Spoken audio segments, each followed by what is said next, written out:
नमस्कार, आप देख रहे हैं खबरों का डबल डोज 1 और 11। आपके साथ हूं मैं नेहा बाथम। नमस्कार, आपके साथ मैं हूं मीनाक्षी गणवार। तो आज तक पहले दिन से आपका पसंदीदा न्यूज चैनल खबरों की दुनिया में बेमिसाल बना हुआ है। आपके प्यार और भरोसे के साथ आज तक ने अपने 20 साल पूरे कर लिए।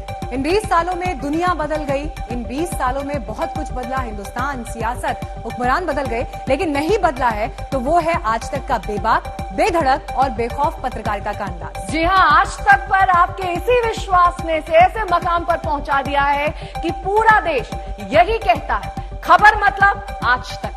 बिल्कुल, और खबरों में सबसे तेज आज तक 20 साल पूरे कर चुका है, लेकिन 20 साल पूरे होने के बाद एक नए रंग रूप में आपके सामने है। देश की आवाज बन चुका है आज तक, और अब आप देखिए इस नए अंदाज में क्या होने वाला है खास।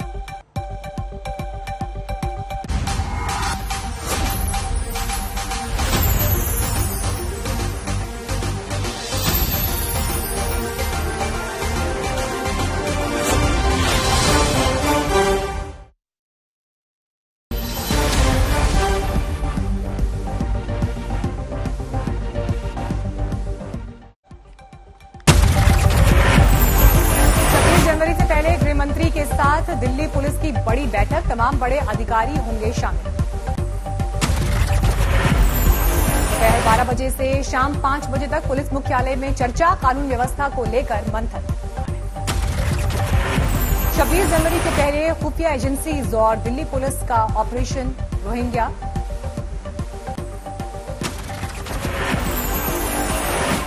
अब तक 2 एफआईआर हो चुकी हैं दर्ज, 8 रोहिंग्या पकड़े। अलर्ट के मुताबिक रोहिंग्या को मलेशिया में बैठे इस्लामिक धर्मगुरु जाकिर नाइक से मिल रही है मदद। किसान आंदोलन के मद्देनजर सुप्रीम कोर्ट की बनाई कमेटी की आज पहली बैठक। मीटिंग पर किसानों का रुख सकारात्मक। सुप्रीम कोर्ट से गठित 4 सदस्यीय कमेटी से बीकेयू अध्यक्ष भूपिंदर सिंह मान खुद को कर चुके हैं अलग। कमेटी के बाकी 3 सदस्य अनिल धनवंत, अशोक गुलाटी और प्रमोद जोशी शामिल, सभी पूसा कैंपस में करेंगे मीटिंग। किसान आंदोलन को लेकर कांग्रेस का हल्ला बोल। आज दोपहर 1:30 बजे राहुल गांधी की प्रेस कॉन्फ्रेंस। किसान मसले पर रणदीप सुरजेवाला की लिखी एक बुकलेट भी रिलीज करेंगे राहुल गांधी, सरकार को घेरने की कोशिश।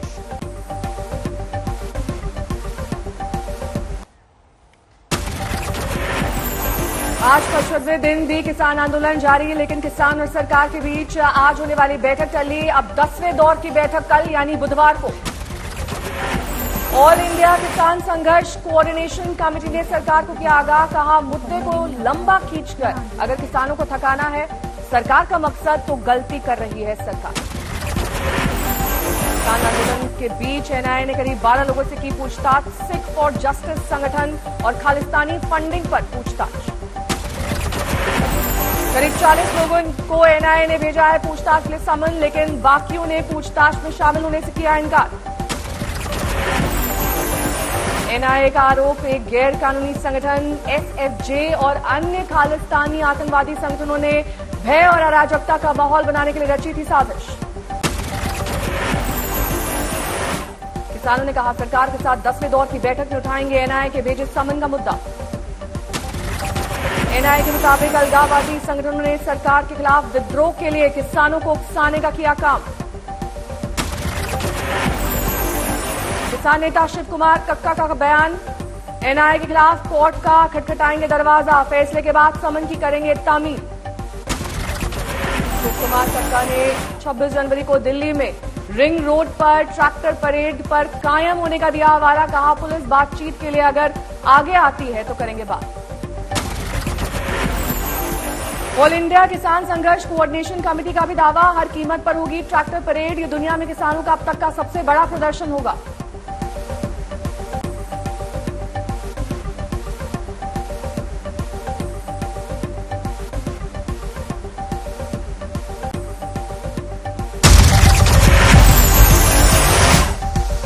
किसानों की 26 जनवरी पर होने वाली ट्रैक्टर रैली का कल सुप्रीम कोर्ट में सुनवाई। सुप्रीम कोर्ट ने कहा दिल्ली में कौन आएगा इस पर पुलिस करे फैसला।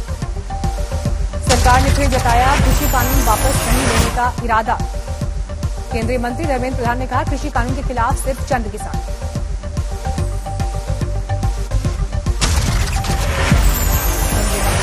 संविधान के मुताबिक नए कृषि कानून से किसानों का होगा भला, वो कहीं भी अपनी उपज बेचने के लिए स्वतंत्र होंगे।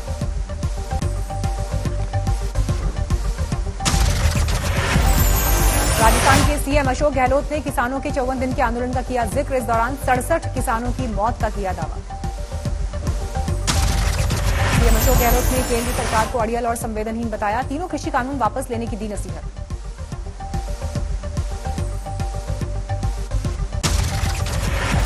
किसान आंदोलन में देखने को मिल रहे हैं तरह तरह के रूप। कल गाजीपुर बॉर्डर पर हरियाणा और यूपी से आई लड़कियों की कबड्डी टीम ने खेला मैच, जुटे दर्शक। गाजीपुर बॉर्डर पर परिवार के साथ डटी लड़कियों ने लोगों को दिए योग के टिप्स।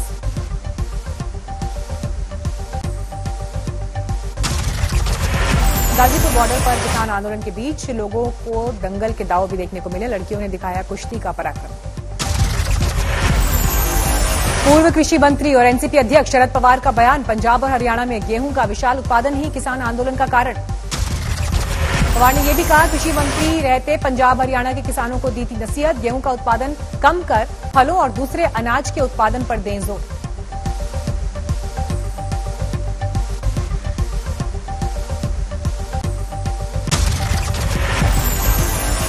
पश्चिम बंगाल में आज सीएम ममता और शुभेंदु अधिकारी होंगे आमने सामने। पुरुलिया में दोपहर 1 बजे सीएम ममता बनर्जी करेंगी रैली। टीएमसी छोड़कर बीजेपी का दामन थामने वाले शुभेंदु अधिकारी आज पूर्वी मिदनापुर में करेंगे रैली। दोपहर 2 बजे होगी शुभेंदु की सभा। कोलकाता में आज टीएमसी करेगी रोड शो। दोपहर 2:30 बजे का तय है कार्यक्रम। सीएम ममता ने खेला मास्टर स्ट्रोक, नंदीग्राम से विधानसभा चुनाव लड़ने का किया ऐलान। बीजेपी की ओर से शुभेंदु अधिकारी ने नंदीग्राम से ठोकी ताल, 50,000 मतों से ममता को हराने का ठोका दावा। कहा, ऐसा नहीं हुआ तो छोड़ दूंगा राजनीति। अमेजॉन प्राइम की वेब सीरीज तांडव के खिलाफ बीजेपी का विरोध प्रदर्शन जारी।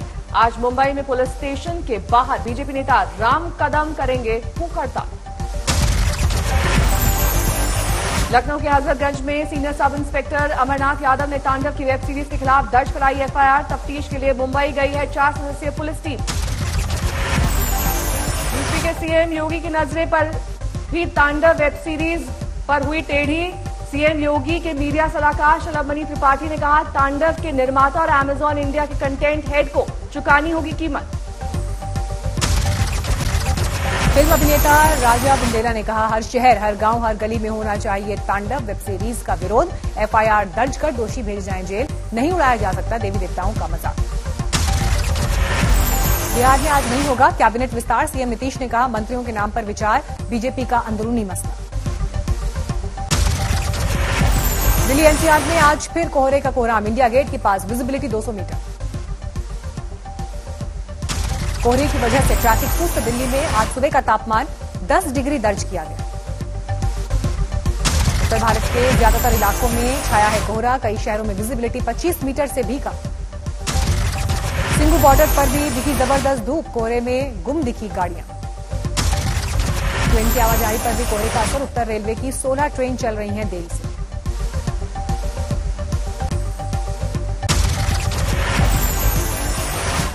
केदारनाथ में जारी है बर्फबारी। 3 फीट तक जमी हुई है बर्फ। केदारनाथ में इस वक्त चारों तरफ बर्फ ही बर्फ। बर्फबारी की वजह से नवंबर से ही बंद है पुनर्निर्माण का काम। जबरदस्त ठंड की चपेट में है घाटी। श्रीनगर में रात का तापमान लगातार 0 से नीचे। मौसम विभाग ने जताया अनुमान, कल से शुरू हो सकती है बारिश और बर्फबारी का नया दौर। उत्तराखंड के पहाड़ों में शीतलहर का प्रकोप। खेत, खलिहान, रास्ते सब कुछ सफेद। गुजरात की सूरत में दर्दनाक हादसा। ट्रक ने फुटपाथ पर सो रहे मजदूरों को कुचला। फुटपाथ पर सोए हुए राजस्थान से आए 18 मजदूर, 15 की मौके पर मौत। सूरत के अस्पताल में भर्ती हैं घायल। ट्रैक्टर से टक्कर के बाद ट्रक का संतुलन बिगड़ा। गाजियाबाद के मोदी नगर में चलती कार में लगी आग। शॉर्ट सर्किट से आग की आशंका। कार बाल बची, कार सवार की जान। दमकल की गाड़ी के पहुंचने तक कार खाक।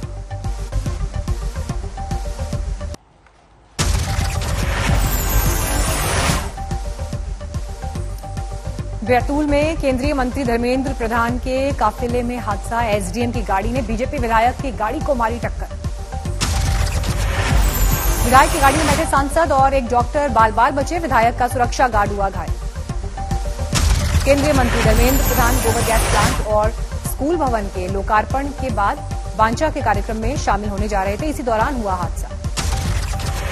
यूपी के फतेहपुर में महिला प्रकोष्ठ की जिला बीजेपी अध्यक्ष गायत्री सिंह के घर पर हंगामा। मकान को लेकर लंबे वक्त से है विवाद। बीजेपी नेता गायत्री ने 8 नामजद और 60 अज्ञात लोगों पर दर्ज कराया डकैती का केस। आजम खान को लगा एक और झटका। रामपुर में जौहर यूनिवर्सिटी से छीनी 1400 बीघा जमीन सरकार के नाम की गई। रामपुर कोर्ट में आदेश पर हुआ अमल। कोर्ट ने मोहम्मद अली जौहर यूनिवर्सिटी के 1200 एकड़ जमीन छोड़कर बाकी पर सरकारी कब्जा हासिल करने का सुनाया था फरमान। कुंभ मेले के लिए हरिद्वार में चल रही है तैयारी। महापर्व को दिव्य और भव्य बनाने में जुटा प्रशासन। गंगा किनारे सभी भवनों को सार्वजनिक स्थानों, भवन दीवारों और चौक चौराहों पर धर्म और संस्कृति से जुड़ी तस्वीरें, चित्रकारों में उत्साह। राजस्थान के शाहबाद के जंगलों से आई खुशखबरी। तेंदुए के साथ दिखे 2 बच्चे।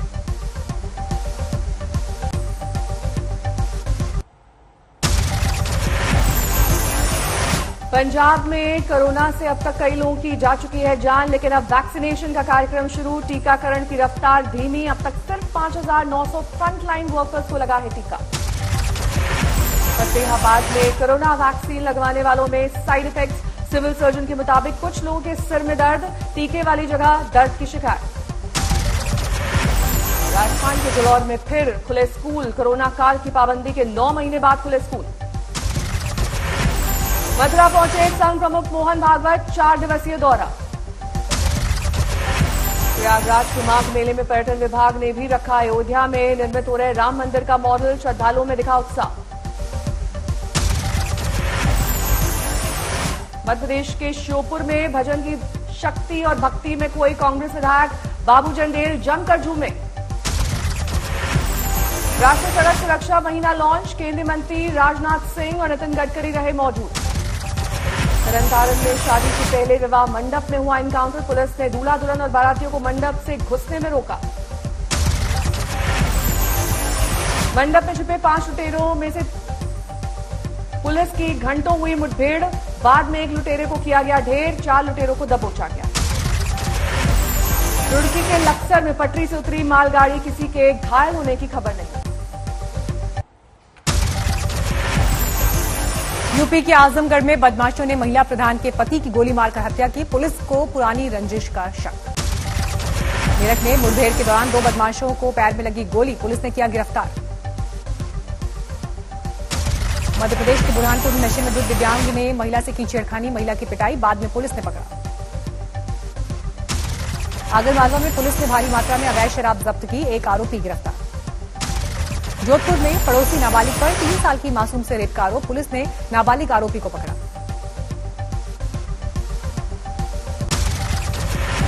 अमरोहा में पुलिस ने नशा मुक्ति का चलाया अभियान। प्राइमरी स्कूल में ग्रामीणों को बुलाकर दी शराबबंदी की सीख। नासिक में आर्किटेक्ट ने बचा लिए 100 पेड़। स्कूल की नई इमारत के लिए बनाई आदर्श डिजाइन। दरभंगा से 19 साल पहले लापता हुए चाचा को भतीजे ने लुधियाना से खोजा। आवाज से की चाचा की पहचान। वापस दरभंगा लाया। समस्तीपुर में पंचायत का तालिबानी फरमान। एक लड़के को पंचायत में पीटा, जबरन कराई शादी। लड़की को बताया जा रहा है नाबालिग। लड़के की उम्र 19 साल। पंचायत ने प्रेम प्रसंग का बताया मामला। वायरल वीडियो पर पुलिस ने दिखाया दखल।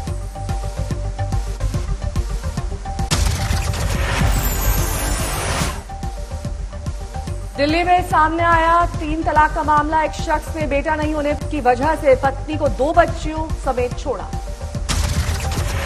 केरल के मल्लपुरम में 44 लोगों पर नाबालिग से दरिंदगी का आरोप। 20 की गिरफ्तारी। वडोदरा पुलिस ने तैयार किया अपना महिला पुलिस दस्ता। नाम दिया शी टीम। सागर में लैब टेक्नीशियन ने चलती ट्रेन में वीडियो कॉल से कराई महिला की डिलीवरी। रेल मंत्री ने ट्वीट कर की सराहना। गुरु गोविंद सिंह की जयंती पर कीर्तन मंडली से जुड़े फारूक अब्दुल्ला जम्मू में आयोजित समारोह में पहुंचे।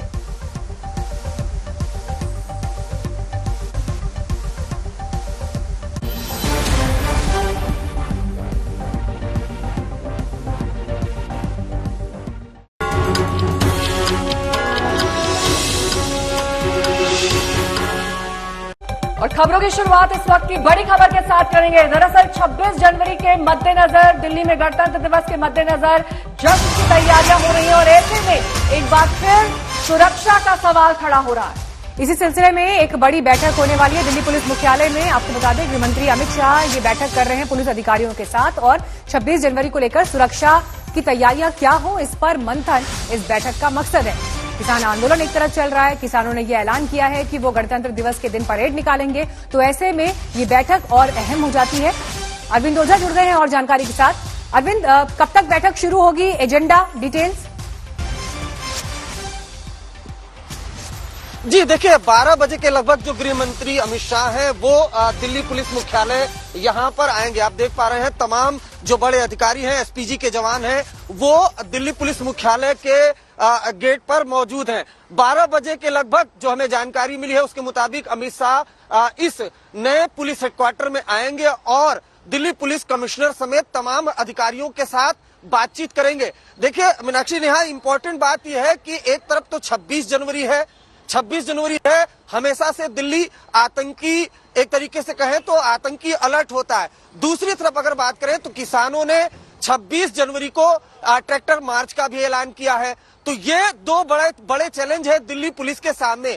जाहिर सी बात है तमाम यहाँ मीटिंग्स होगी जिसमें जो केंद्र में होगा वो किसान आंदोलन होगा, क्योंकि दिल्ली के जो 3 बड़े बॉर्डर हैं वहां पर धरने पर बैठे हैं किसान काफी वक्त से। जो पूरा बॉर्डर है वो जैम है। तो ऐसे में जब गृह मंत्री अमित शाह कुछ देर बाद जब यहाँ पर आएंगे तो जो हमें जानकारी मिल रही है कि दिल्ली पुलिस एक लंबा चौड़ा प्रेजेंटेशन तैयार करके रखी है पूरे साल भर का, और उसके आगे का, उसके बाद वो तमाम चीजें होंगी और इसमें मुख्य केंद्र किसान आंदोलन भी होगा। किसानों का आंदोलन नॉन स्टॉप जारी है, अपनी मांग पर वो अड़े हुए हैं और सुलह का रास्ता नजर नहीं आ रहा है। आपको बता दें कि 55 दिन बाद भी गतिरोध बरकरार है। सरकार और किसानों के बीच प्रस्तावित 10वें दौर की बातचीत एक दिन के लिए टल गई है। सभी की नजरें इस वक्त सुप्रीम कोर्ट की बनाई कमेटी पर है, जिसकी आज पहली बैठक होनी है।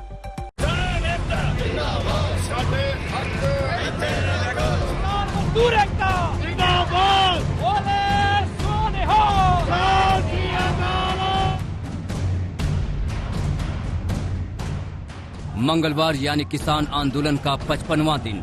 आज का दिन आंदोलन के लिए बहुत अहम है और इस अहमियत के 3 बड़े पहलू हैं। बड़ी खबर नंबर 1, सुप्रीम कोर्ट द्वारा गठित कमेटी की पहली मीटिंग होगी। बड़ी खबर नंबर 2, 26 जनवरी को ट्रैक्टर परेड पर किसानों का प्लान तैयार। बड़ी खबर नंबर 3, किसानों और सरकार के बीच 10वें राउंड की मीटिंग टली। ये बैठक अब बुधवार को होगी। केंद्र सरकार और किसानों के बीच तय बैठक तो आज की बजाय कल यानी बुधवार को होगी, लेकिन सुप्रीम कोर्ट ने समाधान निकालने के लिए जो कमेटी गठित की थी वो आज पहली बैठक करेगी। भूपिंदर सिंह मान के अलग होने के बाद कमेटी में अब 3 ही सदस्य बचे हैं। तीनों सदस्य आज आपस में पहली बैठक करेंगे, ये तय करने के लिए कि किसानों और सरकार के बीच फंसे इस पेंच को कैसे निकाला जाए। पूसा परिसर में कृषि कानून पर गठित कमेटी की पहली बैठक होगी। बैठक में अशोक गुलाटी, प्रमोद जोशी और अनिल घनवट शामिल हैं। कमेटी के एक सदस्य भूपिंदर सिंह मान खुद को अलग कर चुके हैं।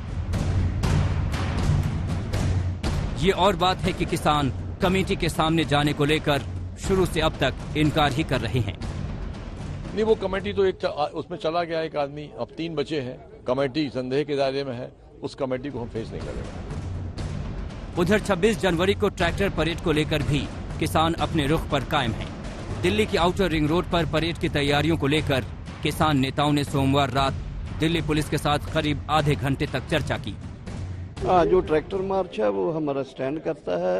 उसके लिए जैसे हमने कल भी प्रेस कॉन्फ्रेंस में कहा कि वो चलेगा, उसमें रिंग रोड का हमने डिमांड किया है और उसमें सरकार सुप्रीम कोर्ट आगे कैसे बिहेव करते हैं उससे पता चल जाएगा। हम रिंग रोड पर रहेंगे, जो आउटर रिंग रोड है उस पर हम रहेंगे। ये हमने तय करा, तिरंगा झंडा ये सब झंडे लगा के चलेंगे उससे। तो आउटर रिंग रोड पर यहाँ से गाजीपुर से कहाँ पे जाएंगे आप लोग? नहीं, आउटर रिंग रोड यही तो है ना, बस अड्डे को जो इस साइड से जाती है दिल्ली के जो चारों तरफ उस पर जाएंगे। किसान चाहते हैं कि 26 जनवरी को उन्हें ट्रैक्टर परेड निकालने की इजाजत दी जाए, जो शांतिपूर्ण होगा। यानी एक बात साफ है कि अब लाल किले और राजपथ पर ट्रैक्टर परेड निकालने की जिद किसानों ने छोड़ दी है। तो क्या नए कृषि कानून को रद्द कराने पर अड़े किसान इस मुद्दे पर भी अपनी जिद छोड़ेगा? जो सरकारी मंडी के पैरेलल एपीएमसी की मंडी के पैरेलल जो प्राइवेट मंडी बनने जा रही है इन कानूनों के जरिए, उसको खत्म करवाना हमारा इस आंदोलन का सबसे अहम मुद्दा है। और जब तक वो खत्म नहीं होती, जब तक ये कानून वापस नहीं होता, तब तक ये आंदोलन रुकने वाला नहीं है। ये आंदोलन उतनी देर तक जारी रहेगा। सरकार बैठक में हमारी बात कब मानती है, किस दिन मानती है, कैसे मानती है, वो सरकार पे डिपेंड करता है। किसानों की सरकार के साथ बैठक की तारीख भले ही टल गई हो, लेकिन न तो किसानों का लक्ष्य टला है, न सरकार का इरादा। किसान संगठन अभी भी तीनों कानून खारिज करने की मांग पर अड़े हैं। तो सरकार ने भी बार बार जता दिया है कि कानून खारिज करने के अलावा वो हर बात पर चर्चा के लिए तैयार हैं। इंतजार कल का है कि इस बार कोई रास्ता निकलेगा या फिर से एक नई तारीख। आज तक ब्यूरो। तो मीनाक्षी एक नए तेवर, एक नए अंदाज में अपने दर्शकों के सामने एक बार फिर से हाजिर है। 1 और 11 में आप सभी का स्वागत है और अब रुक करेंगे 5 मिनट में 25 खबरों का।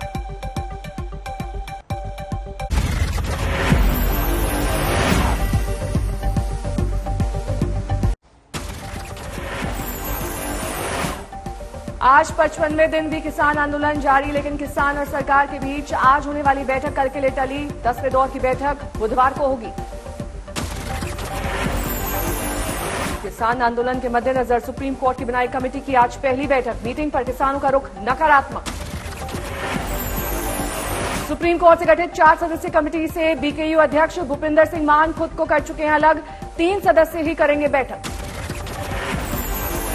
किसान आंदोलन को लेकर कांग्रेस का हल्ला बोल। आज दोपहर 1:30 बजे राहुल गांधी की प्रेस कॉन्फ्रेंस। किसानों के मसले पर रणदीप सुरजेवाला की लिखी एक बुकलेट भी रिलीज करेंगे राहुल गांधी। सरकार को घेरने की कोशिश। 26 जनवरी से पहले गृह मंत्री के साथ दिल्ली पुलिस की बड़ी बैठक। तमाम बड़े अधिकारी होंगे शामिल। दोपहर 12 बजे से शाम 5 बजे तक पुलिस मुख्यालय में चर्चा। कानून व्यवस्था को लेकर मंथन। 26 जनवरी के पहले खुफिया एजेंसीज और दिल्ली पुलिस का ऑपरेशन रोहिंग्या घुसपैठ जारी किया गया अलर्ट। अब तक 2 एफआईआर हो चुके हैं दर्ज। 8 रोहिंग्या पकड़े गए। अलर्ट के मुताबिक रोहिंग्या को मलेशिया में बैठे इस्लामिक धर्मगुरु जाकिर नाइक से मिल रही है मदद। आज कोलकाता में दोपहर 2:30 बजे टीएमसी की रैली। कोलकाता में टीएमसी की 2 रैलियां। शुभेंदु अधिकारी भी करेंगे रैली।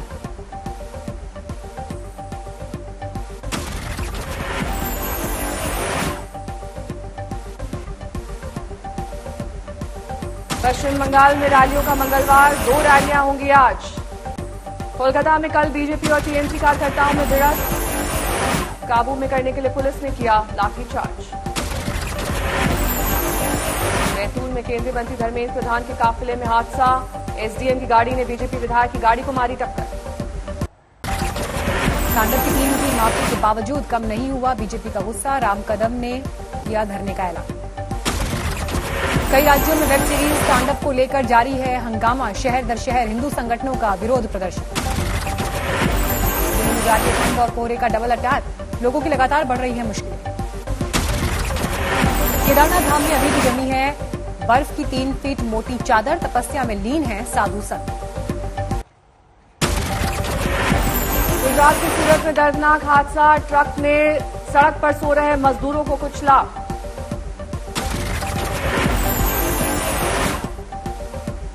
फुटपाथ पर सोए थे राजस्थान से आए 18 मजदूर। 15 की मौत।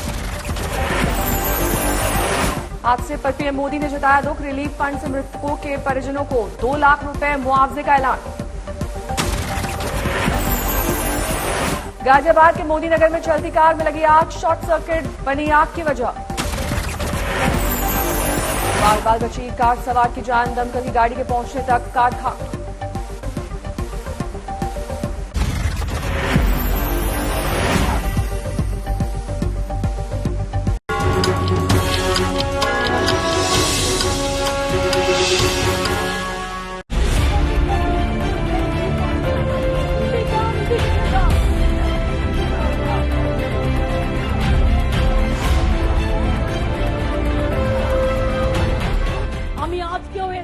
নন্দীগ্রামে নন্দীগ্রাম থেকে তৃণমূল কংগ্রেস 2021-এ জিতবে এবং 2021 মনে রাখবেন নন্দীগ্রাম থেকেই শুরু হলো যে তার পালা, তাই তৃণমূল কংগ্রেস এই নির্বাচনে জয়লাভ করবে।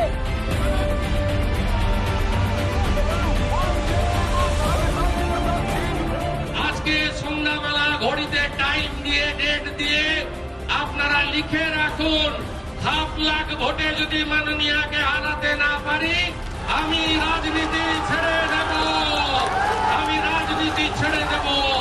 আপনি লিখে রাখুন।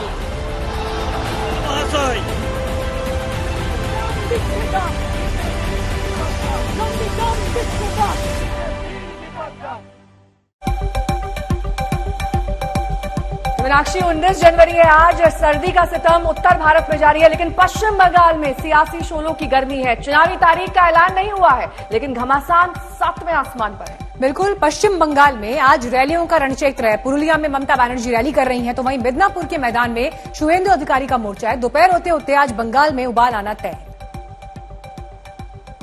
নন্দীগ্রাম দিচ্ছে ডাক, নন্দীগ্রাম দিচ্ছে ডাক। জোরে জোরে বলো।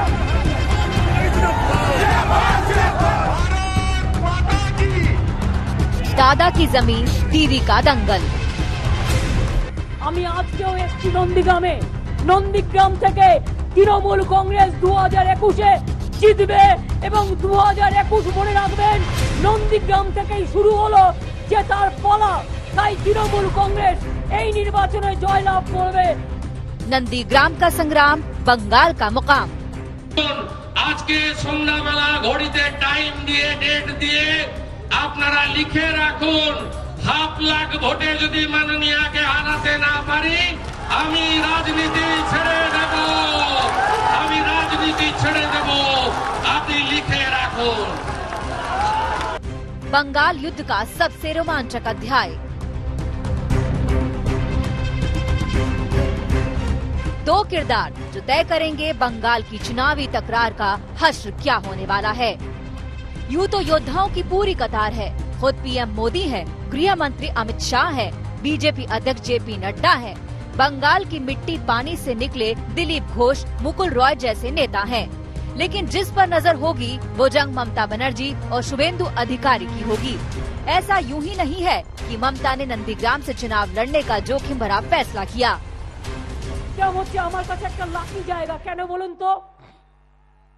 2016 ইলেকশনের আগে আমি নন্দীগ্রাম থেকেই আমি আমার ইলেকশন ঘোষণা করেছিলাম। আমি আজকেও এসছি নন্দীগ্রামে। নন্দীগ্রাম থেকে তৃণমূল কংগ্রেস 2021-এ জিতবে এবং 2021 মনে রাখবেন নন্দীগ্রাম থেকেই শুরু হলো যে তার পালা, তাই তৃণমূল কংগ্রেস এই নির্বাচনে জয়লাভ করবে।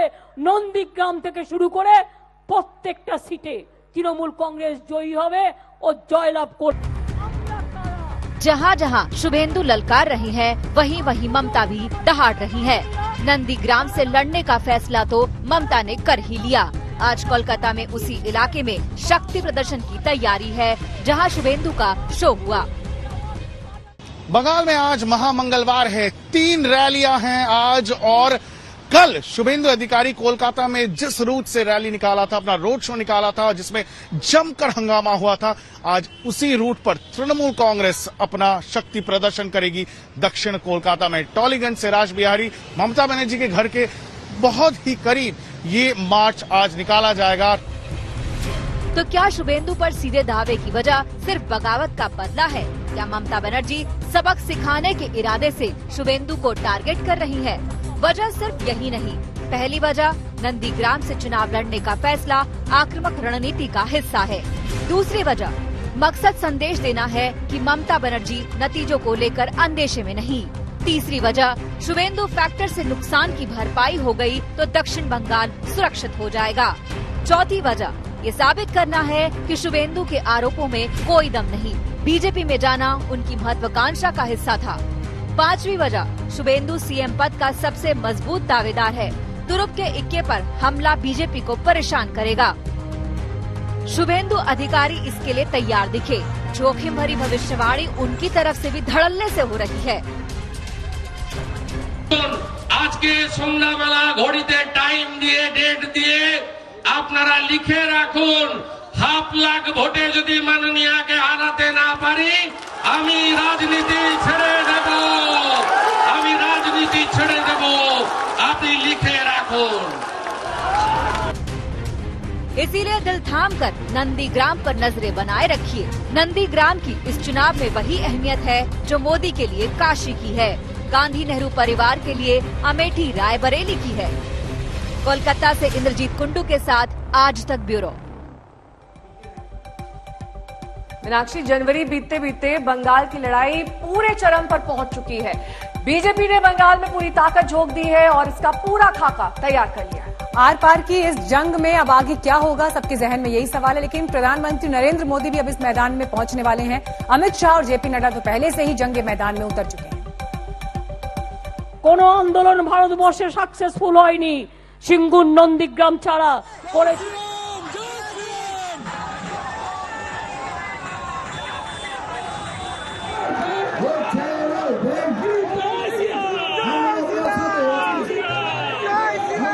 আমার কাছে একটা লাকি জায়গা, কেন বলুন তো? 2016 ইলেকশনের আগে আমি নন্দীগ্রাম থেকেই আমি আমার ইলেকশন ঘোষণা করেছিলাম। আমি আজকেও এসছি নন্দীগ্রামে।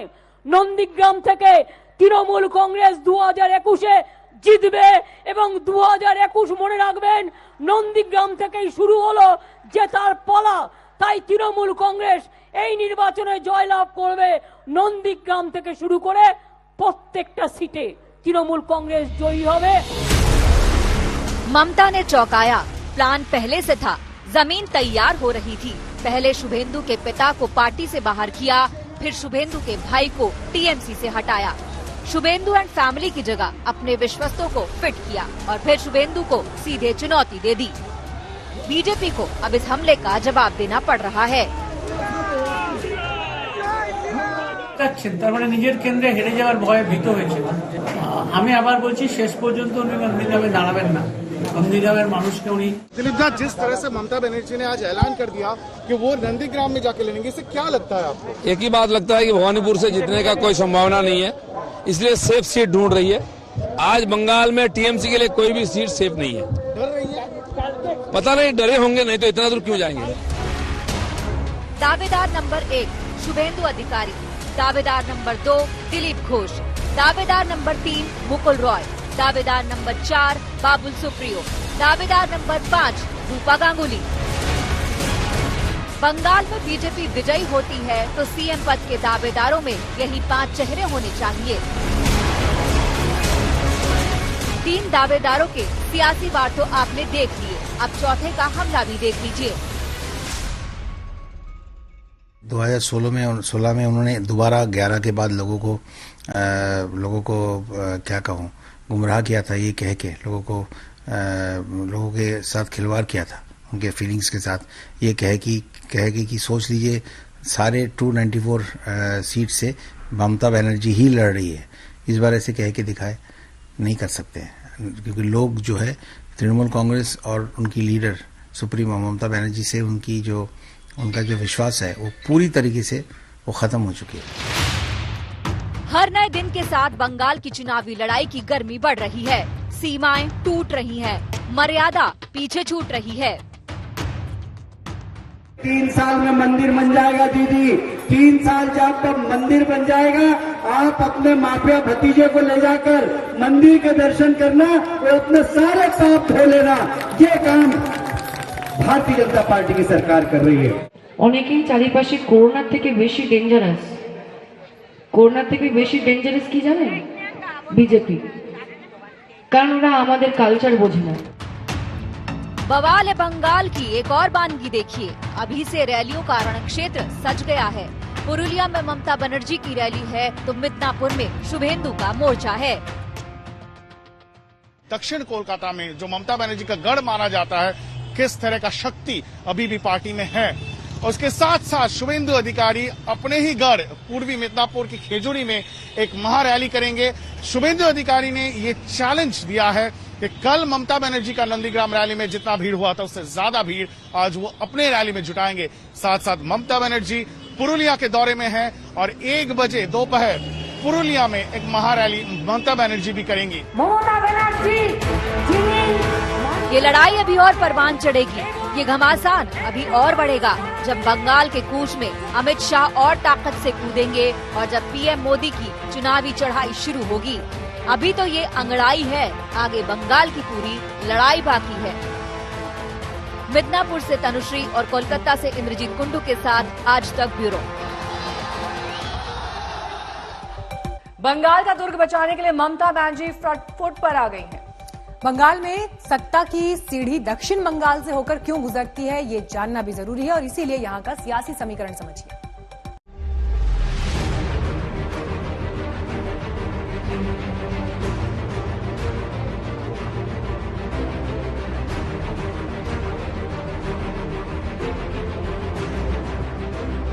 ममता जी, आप वापस आइए, आपको मारने के लिए सब तैयार हो रहा है।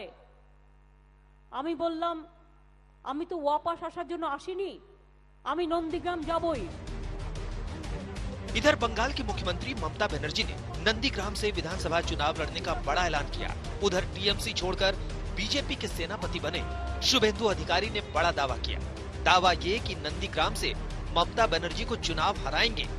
ममता के ऐलान और शुभेंदु के दावे की सियासी कहानी क्या है, इसे समझने के लिए आपको दक्षिण बंगाल की राजनीति को पढ़ना होगा।